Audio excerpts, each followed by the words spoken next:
The futuristic outline of Merdeka 118 Tower contrasts with the rustic and folkloric shopping outlets of Chinatown, Kuala Lumpur, imposing its unavoidable view from almost every corner of this bustling area of KL.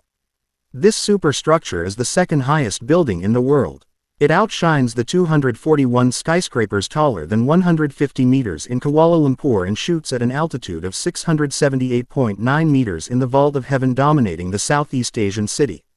Kuala Lumpur prides itself of detaining not only the largest number of skyscrapers in the region, but it is famous for holding buildings among the tallest in the world at some point in time.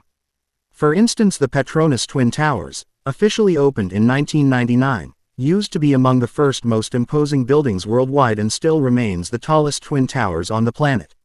While those skyscrapers are landmarks of Malaysia and pride of its capital, Garden City of Lights, they do not seem to be the soul of Kuala Lumpur.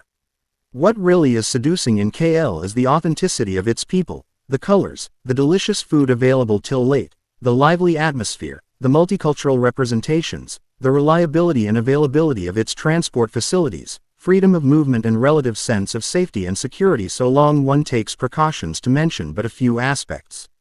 I have always wondered why some leaders have a tendency to build excessively tall buildings, calling them skyscrapers, suggesting that the infinite firmament could be touched, painted and scratched while it is only but unreachable. If those structures respond to economic, social and human exigencies, I fully understand and appreciate. A right example of which are the tall residential buildings of Singapore, which cater for a roof for the population while respecting the necessity of unbuilt and green spaces in a 700 square kilometer city-state. Humans have always been driven by the idea of constructing tall buildings.